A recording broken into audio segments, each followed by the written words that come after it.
मराठी बाणा लढूया मराठी अस्मितेसाठी. आपला आवाज, आपली वृत्तवाहिनी.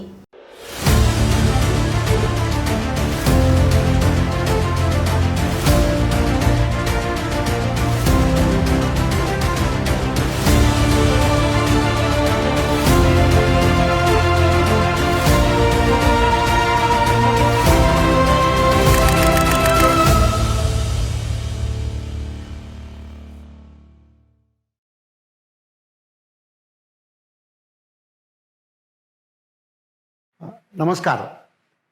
मिशन लसीकरण ह्या चर्चासत्राच्या या दुसऱ्या भागामध्ये आपल्याशी चर्चा करण्यासाठी महाराष्ट्र राज्याचे तडफदार आरोग्यमंत्री आदरणीय श्री राजेश टोपे आपल्यासमोर आहेत. आदरणीय टोपे साहेब, नमस्कार. नमस्कार. आपण मागच्या वेळेस CCC, बाकीच्या वैद्यकीय सेवा, जम्बो ह्या सर्व ज्या सुविधा केलेल्या होत्या त्यातल्या काही आपण काळाप्रमाणे बंद केलेल्या होत्या. आता पुन्हा त्या सर्व सुरू होण्याची आवश्यकता वाटते. एक नक्कीच आहे की सध्या ज्या काही संख्या वाढलेली आहे आणि त्यामुळे ज्या गोष्टींची आवश्यकता असेल, आपण एकही जम्बो फॅसिलिटीज काढून फेकलेली नाही, सगळ्या जशाच्या तशाच आहेत.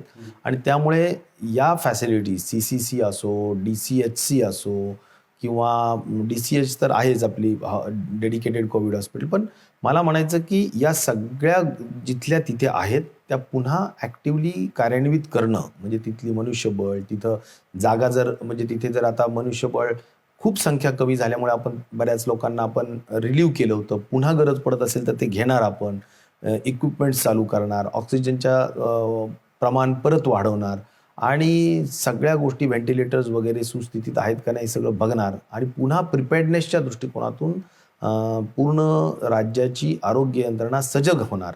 ह्या सगळ्या गोष्टी मला वाटतं कराव्या लागतील. आता आपण संपूर्ण आपला देश आणि महाराष्ट्र हा आता करोनाला पूर्णपणे हद्दपार करण्यासाठी सज्ज झालेला आहे आणि आता लसीकरणाची मोहीम सुरू झालेली आहे. आणि जानेवारी महिन्यापासून भारताने एक लसीकरणासाठी एक चांगल्या प्रकारचा ठोस असा कार्यक्रम समोर आणलेला आहे. साहेब, मी भारत सरकारचं जे फ्रेमवर्क आहे ते फ्रेमवर्क मला खूप विस्तृतपणे मी 3-4 वेळा वाचलं आणि एक अतिशय सिस्टमॅटिक पद्धतीने टेक्नॉलॉजी बेस आणि संपूर्ण देशाला लागू होईल अशा प्रकारचं, कारण आपला जो देश आहे हा जगातला लसीकरण करणारा जगातला सगळ्यात मोठा देश आहे आणि एवढा मोठा लसीकरणाचा कार्यक्रम भारतामध्ये पूर्वी कधीच झालेला नव्हता. परंतु लसीकरणामध्ये आपण लहान मुलांचे लसीकरण वगैरे केले होते, परंतु अशा संपूर्ण जनरल पब्लिकचं लसीकरणाचा हा पहिला वेळ आहे. आणि आधी असं वाटत होतं की हे कधी होईल, काय होईल, ह्याची सिस्टीम कशी असेल, काय असेल. परंतु गेल्या 2 महिन्यामध्ये ज्या पद्धतीने ह्या लसीकरणाला संपूर्ण भारतामध्ये किंवा महाराष्ट्रामध्ये आपण सामोरं गेलेलो आहोत, तर ही जी काही सिस्टीम केंद्र शासनाने लसीकरणाचं फ्रेमवर्क जे रिलीज केलेलं आहे त्या फ्रेमवर्कच्या हिशोबाने ज्या पहिल्या कॅटेगरीज आहेत त्या पहिल्या कॅटेगरीज आपल्या लसीकरणाच्या कुठल्या कुठल्या आहेत, एक अतिशय थोडक्यामध्ये आपण जर त्या कॅटेगरीची माहिती सांगितली तर आम्हाला कोणाकोणाला लस आधी मिळते, कोणाला नंतर मिळते, त्या संदर्भातली माहिती मिळेल. एक आहे की खरोखर हे महाराष्ट्र हे आता आपल्या देशामध्ये 1 वर्षाच्या आत आपण नवीन लस निर्माण करण्यात यशस्वी होऊ शकलो, हे एक मोठी उपलब्धी आहे आपल्या वैज्ञानिकांची. त्यामुळे मी वैज्ञानिकांना मनापासून सॅल्यूट करेन की त्यांनी एक महत्त्वाच्या 2 लसी आपल्यासाठी या ठिकाणी उपलब्ध करून दिलेल्या आहेत. आणि या सगळ्या माध्यमातून आता 26 जानेवारीला 16 जानेवारीला पहिलं लसीकरणाची सुरुवात झाली, ज्यामध्ये ज्यांनी आपल्याला आपली सगळ्या समाजाची आणि सगळ्या जनतेची रक्षा करायची ते लोक म्हणजे हेल्थ वर्कर्स आणि फ्रंटलाईन वर्कर्स, या 2 समाज घटकांना घेऊन पहिल्यांदा लसीकरण करावं अशा सूचना केंद्र शासनाच्या आल्या आणि त्याचं आपण सुरुवात झपाट्याने केली. त्यानंतर 1 मार्चला 45 ते 60 वर्षामधले कोमॉर्बिड आणि 60 वर्षाच्या वरचे जे काही ज्येष्ठ नागरिक आहेत त्या लोकांचं सुद्धा लसीकरण यामध्ये व्हावं असं अपेक्षा केली आणि त्याची पण सुरुवात त्या ठिकाणी माननीय प्रधानमंत्र्यांनी दिल्लीमधून केली. तर यामध्ये प्रामुख्याने म्हणजे हे सगळे घटक आहेत ते साधारणपणे अंदाजे 1.77 करोड पॉप्युलेशन महाराष्ट्राची त्याच्यामध्ये कव्हर होईल. अच्छा. असं ह्या 4 घटकांचं मी जसं सांगितलं की हेल्थ वर्कर्स, त्याच्यानंतर तुमचे फ्रंटलाईन आणि कोमॉर्बिड 45+ आणि 60+. म्हणजे ह्याच्यामध्ये जवळजवळ म्हणजे 12% आसपास लोकसंख्येच्या लोक ह्याच्यामध्ये कव्हर होतात आणि तेवढ्या लोकांना जर आपण लस दिली तर एक मोठा जो ज्यांना सर्वात आधीचा व्हर्नरेबल ग्रुप आहे, वल्नरेबल जो ग्रुप आहे की ज्याच्यामध्ये कदाचित ज्यांना जर दुर्दैवाने कोरोना बाधित ते जर झाले तर त्यांना त्याचा त्रास अधिक होऊ शकतो, म्हणून त्यांना लसीकरण देऊन त्यांना सेक्युअर्ड करायचं, त्यांना सुरक्षित करायचं, हा त्यातला महत्त्वाचा हेतू आहे. आणि म्हणून आपल्याला एकदम सगळ्यांना एका वेळेस न करता प्राधान्यक्रम ठरवलाय आणि हा प्राधान्यक्रम. पण ह्या प्राधान्यक्रमाला जनता सुद्धा सहकार्य करते. आधी असं वाटत होतं की लोक मध्ये हे करतील ते करतील, परंतु जी काही सिस्टीम आहे त्या पद्धतीने महाराष्ट्र आपला सुसंस्कृत राज्य आहे आणि नक्कीच मला वाटतं की सुशिक्षित आहे, सुसंस्कृत आहे, नियम पाळणारा आहे, त्यामुळे मला वाटतं की खूप चांगलं सर. नाही ते पण आहे आणि महाराष्ट्र राज्य असेल किंवा महाराष्ट्र राज्याचे मुख्यमंत्री आणि आरोग्यमंत्री उपमुख्यमंत्री यांनी पूर्ण अशा पद्धतीने काही केलेलं आहे की अतिशय आपल्याला आपल्यावरती विश्वास, शासनावरती विश्वास असणारी लोक आणि संपूर्ण जनता आपल्या पाठीशी या सगळ्या प्रोग्राममध्ये आहे, म्हणून हा परिणाम आपल्याला दिसतो. साहेब, महाराष्ट्रामध्ये जी लस दिली जाते त्या कोणकोणत्या प्रकारच्या लसी महाराष्ट्रामध्ये सध्या जनतेसाठी उपलब्ध आहेत? महाराष्ट्रामध्ये आणि आपल्या देशामध्येच जर म्हणाल तर 2 पद्धतीच्या लसी आहेत. एक आहे कोविशिल्ड आणि ती साधारणपणे आपल्या इथे सिरम इन्स्टिट्यूटने आणि ऑक्सफर्डच्या संशोधनातून निर्माण झालेली ही लस आहे कोविशिल्ड. आणि दुसरी आहे ती कोवॅक्सिन, जी भारताच्या भारत बायोटेक ही इंडियन कंपनी आहे, भारताची स्वतःच्या शासकीय कंपनी आहे, त्यांनी तयार केलेली ही लस आहे. अजून महाराष्ट्रामध्ये ह्या दोन्ही प्रकारच्या लस दिल्या जातात. लस घेणाऱ्या माणसाला कुठला असा चॉईस आहे का की ही लस घ्यायची का ती लस घ्यायची? मला वाटतं की लोकांना चॉईस नाही आहे. इफिकसी दोन्हीची चांगली, एकाची कदाचित 71 असेल, एकाची 81 असेल, परंतु असा काही मोठा परिणाम नाही आहे. आणि त्यामुळे जी जशी उपलब्ध केंद्र शासन करून देईल तसं आपण सगळ्या राज्यांना त्याचा पुरवठा करू, कारण आम्ही याच्यासाठी फार प्रॉपर सिस्टम केलेली आहे. सिस्टम म्हणजे काय की राज्यामध्ये वेगवेगळ्या समित्या केलेल्या आहेत, केंद्रामध्ये त्या ठिकाणी वेगवेगळ्या म्हणजे आपल्या जिल्ह्यामध्ये समित्या केलेल्या आहेत, आणि या सगळ्या समितीच्या माध्यमातून हे लसीकरणाचा कार्यक्रम राबवला जातो. त्यामुळे मला असं म्हणायचं की सिस्टम इन प्लेस आहे, कोल्ड चेन्स इन प्लेस आहेत, ह्या सगळ्या गोष्टी आहेत. आणि जवळजवळ मला वाटतं की या लसीकरणासाठी आत्तापर्यंत आपण केंद्राने ज्या मंजुऱ्या दिलेल्या आहेत हॉस्पिटल्सला, ती संख्या जर तुम्ही विचारात घेतली तर जवळजवळ 700 प्रायव्हेट हॉस्पिटल्स आहेत आणि मोठ्या संख्येने 2500च्या दरम्यान शासकीय आरोग्य संस्था आहेत. ह्या सगळ्या संस्थेच्या माध्यमातून हे लसीकरणाचा कार्यक्रम व्यवस्थित राबवला जात आहे. साहेब, मला असं म्हणायचं की जसं आता मुंबई, पुणे, नाशिक, औरंगाबाद, नागपूर ही सगळी जी शहरं आहेत महाराष्ट्रातली, ह्या महाराष्ट्रातल्या शहरामध्ये करोनाचा प्रादुर्भाव तसं पाहायला गेलं तर जास्त आहे. मग महाराष्ट्रामध्ये करोनाचा प्रादुर्भाव जास्त असल्यामुळे महाराष्ट्रामध्ये जास्त लसी मिळाव्यात याच्यासाठी आम्ही पण स्वतः आमच्याकडनं सुद्धा आम्ही नीती आयोगाबरोबर कॉन्टॅक्ट केलेला आहे. आमच्या पुण्यातल्या PPCRने आम्ही हेल्थ सेक्रेटरीबरोबर आम्ही कॉन्टॅक्ट केलेले आहेत. आमच्या अशा अपेक्षा आहेत की जर मुंबई, पुण्यासारख्या शहराला आपण जास्त वॅक्सिनेशन जर उपलब्ध करून दिल्या तर प्रायव्हेट एक मोहीम याच्या पाठीमागे लागून आम्ही ते लवकरात लवकर करू शकू.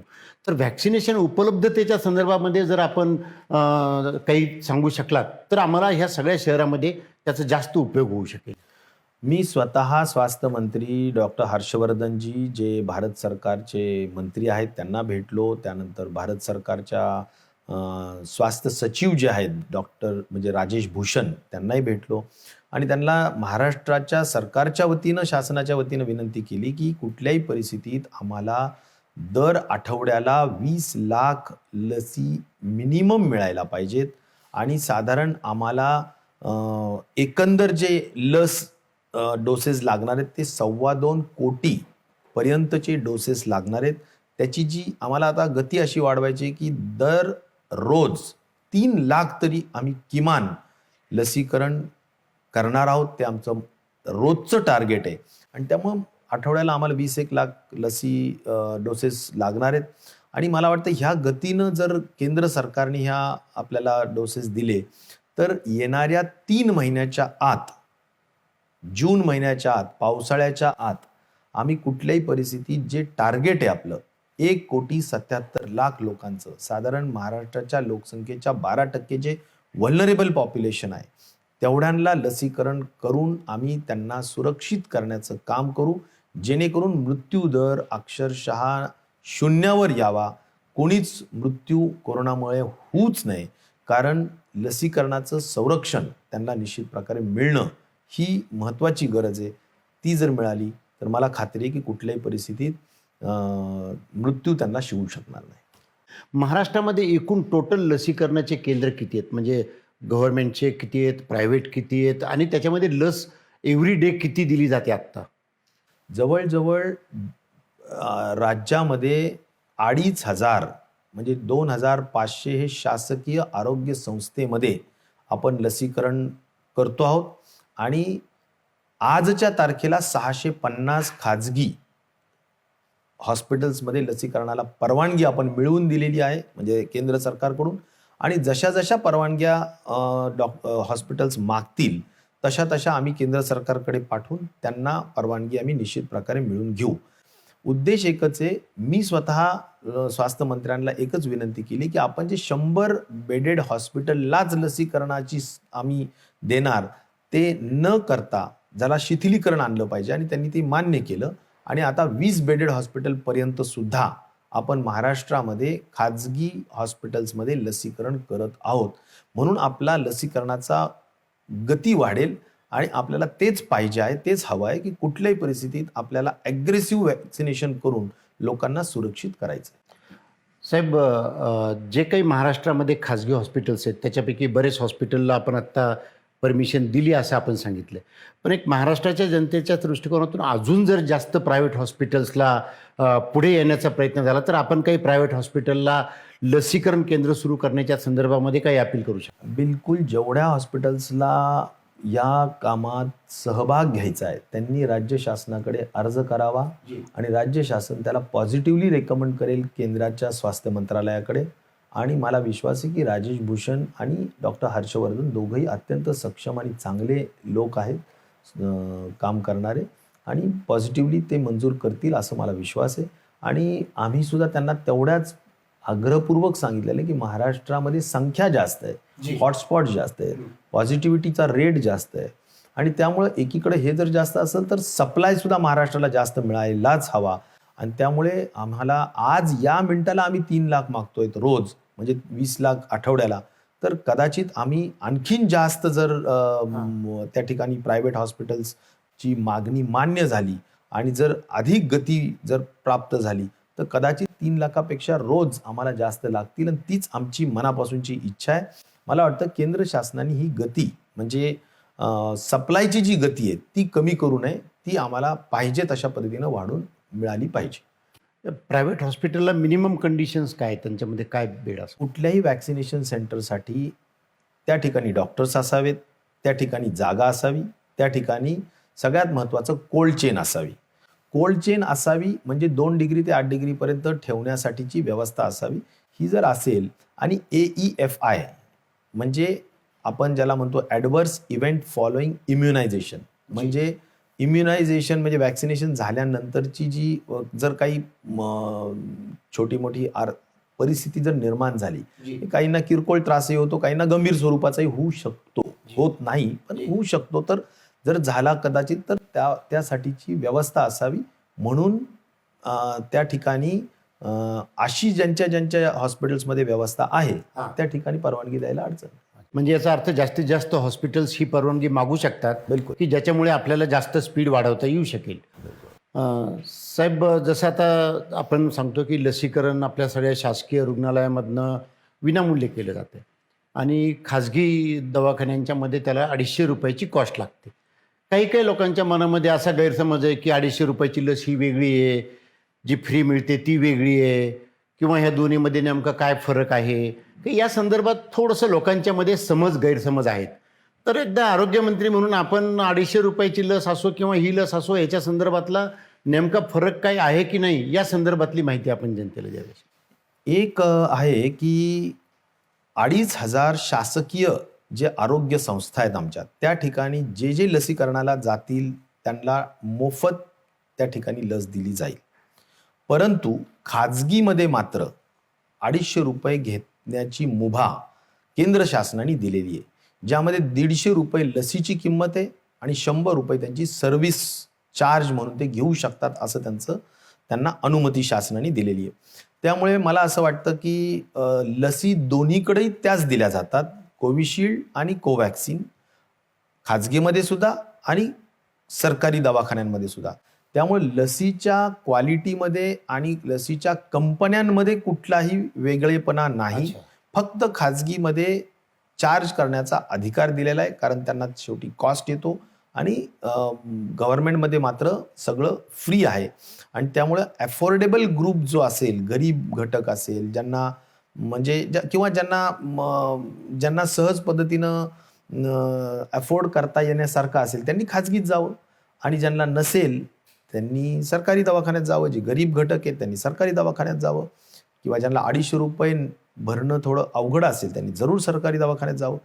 परंतु या सगळ्या बाबींमध्ये फरक कुठलाच नाही, एवढंच मला या निमित्ताने. बरोबर आहे, आपण जे म्हटलं ते बरोबर आहे. आधी काही लोकांच्या मध्ये जेव्हा आम्ही चर्चा करायला लागलो, नाही मला सरकारी दवाखान्यामध्ये जाऊन लसीकरण नाही करायचं, मला प्रायव्हेटमध्ये करायचं, मला इकडे करायचं तिकडे करायचं.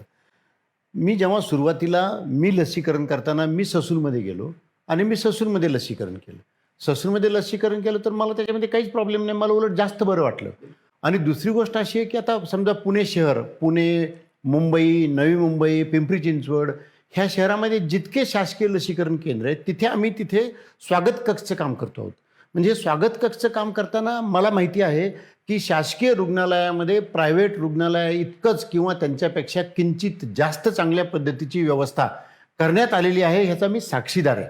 उलट पुण्यामध्ये 4 दिवसापूर्वी एका मोठ्या इंग्रजी वर्तमानपत्राने शासकीय दवाखान्यामध्ये अतिशय चांगल्या पद्धतीने व्यवस्था केली जाते as compare to private hospital. Cold change असतात, सगळं असतं, त्यामुळे तिथे खूप चांगलं आहे. म्हणजे डॉक्टर्स ट्रेंड असतात. नाही लोकांची सोय म्हणजे आतमधलं तर आहेच. लसीकरणाचा अनुभव मुथासाहेब फार मोठ्या पद्धतीनं शासकीय Correct. रुग्णालयांना आहे. Correct. अनेक लसीकरण केलेले आहेत. त्यामुळे बरोबर. लसीकरणाचा अनुभव शासकीय रुग्णालयाचा हात कोणीच पकडू शकत नाही तेही आहे. आणि लोकांना काय वाटतं तिथे खूप गर्दी असेल, खूप थांबावं लागेल, परंतु अशा प्रकारची मॅनेजमेंट आहे की तिथं काहीही, कारण ॲपमधनं ते पूर्ण गेलेलं असल्यामुळे तसं काही सिस्टीमच्या बाहेर जात नाही, त्याच्यामुळे लोकांना त्यामध्ये कुठलाही प्रॉब्लेम येत नाही. आता माझा दुसरा प्रश्न असा आहे साहेब की आता आपण जवळजवळ मार्च महिना संपत आलेला आहे आणि पावसाळा आता सुरू होईल, आणि पावसाळा सुरू होण्याच्या पूर्वी लसीकरणाचा कार्यक्रम संपला पाहिजे असं जनरल लोकांना वाटतं. आणि दुसरा मुद्दा असा की 15 जूनला शाळा सुरू होतात. एकदा शाळेचं ऑलरेडी 1.5 वर्ष मुलांचं गेलेलं आहे.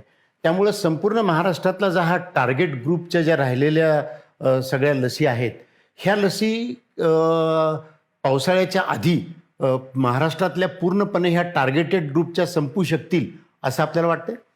100% संपवल्याच जातील. पावसाळ्याच्या अगोदर त्या संपवल्या जातील, आणि त्यासाठीच आम्ही खूप मोठ्या पद्धतीनं गती वाढवतोय. खाजगी हॉस्पिटल्सला सुद्धा यात इन्व्हॉल्व करतोय, आणि अगदी आमच्या तर प्राथमिक आरोग्य केंद्रापर्यंत तर आम्ही लसीकरणाचे सेंटर्स केलेलेच आहेत सरकारच्या सगळ्या शासकीय प्राथमिक आरोग्य केंद्रात. परंतु आता आणखीन खाली जाऊन 4 गावांचं असलेलं जे सबसेंटर असतं, ज्याला उपकेंद्र म्हणतो आपण, तिथे सुद्धा ज्या ठिकाणी जर कोल्ड चेन उपलब्ध होऊ शकेल किंवा करता येईल, किंवा आपण कॅरी करून सुद्धा PSC मधून आपण जर एक किट कॅरी करून, जर का लसीकरणाचं किट कॅरी करून उपकेंद्रात जाता येऊ शकत असेल, आणि उपकेंद्रामध्ये पुन्हा वेगळ्या पद्धतीनं 100-150 जेवढे काही लोक आहेत त्यांना लसीकरण करता येऊ शकत असेल, तर त्या दृष्टीनं सुद्धा आमचं पूर्ण नियोजन झालेलं आहे. आणि त्यामुळे ग्रामीण भागात सुद्धा अगदी उपकेंद्रापर्यंत लसीकरण करण्याची आमची मानस आहे. तुमच्या प्रश्नाचं उत्तर एवढंच आहे की पावसाळ्याच्या अगोदर 1,77,00,000 म्हणजे 12% ऑफ पॉप्युलेशन व्हलनरेबल जो काही ग्रुप आहे त्याला पूर्ण सुरक्षित करण्यासाठी महाराष्ट्राचं महाविकास आघाडी सरकार कटिबद्ध आहे. Very good, thank you.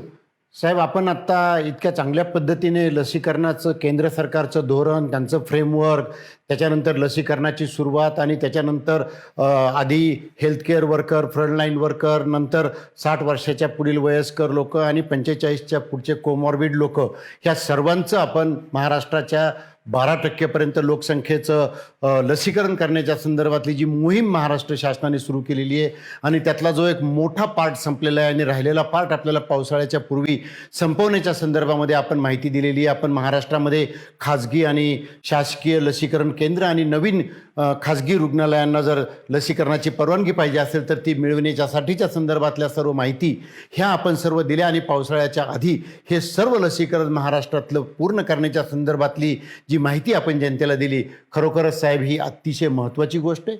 आणि महाराष्ट्र जर पावसाळ्याच्या आधी ही व्हर्नरेबल ग्रुप जर डील केला तर संपूर्ण जनजीवन सुरळीत सुरू होईल आणि महाराष्ट्राचा त्याच्यामुळे मोठ्या प्रमाणावरती फायदा होईल. साहेब, आपण या सत्रामध्ये आमच्या सर्व महाराष्ट्राच्या जनतेला अतिशय चांगल्या पद्धतीने माहिती दिली, त्याबद्दल मी आपला आभारी आहे. नमस्कार.